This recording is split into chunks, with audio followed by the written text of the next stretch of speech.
Bonjour tout le monde. Alors aujourd'hui, on va voir les cas des enfants meurtriers. On a quelques histoires à vous raconter et franchement, c'est du lourd. Jordan Brown est accusé d'avoir tué sa belle-mère enceinte alors qu'il avait 11 ans. Il a été arrêté sur des soupçons de double homicide aggravé. Le jeune Américain est accusé d'avoir tué par balle Kenzie Marie Hook, la fiancée de son père en février 2009.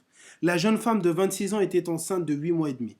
Immédiatement, l'adolescent fait figure de suspect numéro 1 car l'autre fille de la victime, âgée de 7 ans, a dit l'avoir vu avec un fusil puis avoir entendu une forte détonation. Selon les premiers éléments de l'enquête, le jeune garçon aurait été jaloux de la relation de sa belle-mère avec son père et de l'enfant à naître. En vertu du droit pennsylvanien, ce garçon devrait être déféré à un tribunal pour adultes.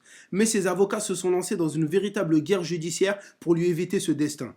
En effet, faire juger Jordan Brown par un tribunal pour adultes l'expose au risque d'une condamnation à une peine de réclusion à perpétuité sans possibilité de libération conditionnelle. En première instance, en mars 2010, les juges ont rejeté leur requête, estimant que l'accusé n'était pas parvenu à prouver qu'il pouvait être réinséré et soigné au sein du système de justice pour mineurs. Après un recours contre cette décision, en mai 2010, la Cour suprême de Pennsylvanie a reconnu que la décision de première instance portait atteinte aux droits de Jordan Brown. La Cour supérieure a renvoyé l'affaire devant le tribunal de première instance. La défense espère que les États-Unis vont se rendre à la raison. La deuxième histoire est celle qui m'a le plus marqué et vous allez comprendre pourquoi.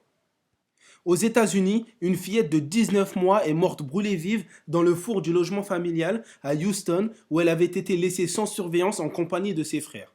Des jumeaux de 3 ans ont expliqué aux services sociaux que l'un d'entre eux avait placé leur petite sœur dans le four tandis que l'autre l'avait rendu chaud. Raquel Thompson, la mère âgée de 25 ans, est visée par 4 chefs d'accusation de mise en danger d'enfants d'après le bureau du shérif du comté de Harris. Elle a raconté à la police qu'elle était sortie avec son petit ami pour aller chercher une pizza et récupérer des médicaments dans une pharmacie lorsque sa fille est morte. Il n'avait pas demandé à la grand-mère des enfants qui vit dans le même bâtiment de les surveiller. Lorsqu'ils ont regagné le logement, ils ont senti une odeur de brûlé et trouvé les 3 enfants en pleurs qui pointaient la cuisine du doigt. Le four était renversé, la porte plaquée contre le sol. Pour la troisième histoire, on va vous parler de 2 frères originaires de l'Oklahoma qui ont été jugés pour le meurtre de leurs parents, leurs frères et leurs sœurs en juillet 2012. Les 2 jeunes hommes ont tué leurs parents et 3 de leurs petits frères et sœurs âgés de 5 à 12 ans en les poignardant. Un enquêteur a expliqué lors d'une audience préliminaire que Robert et Michael avaient l'intention de tuer d'autres personnes. Ils auraient expliqué aux policiers leur plan pour commettre des tueries de masse. Robert Beaver avait fait part de son envie de gloire en devenant un tueur en série. Il avait dans l'idée de tuer sa famille, couper les corps, les mettre dans une poubelle avant de prendre la voiture de ses parents, s'armer et attaquer au hasard des personnes dans des endroits différents.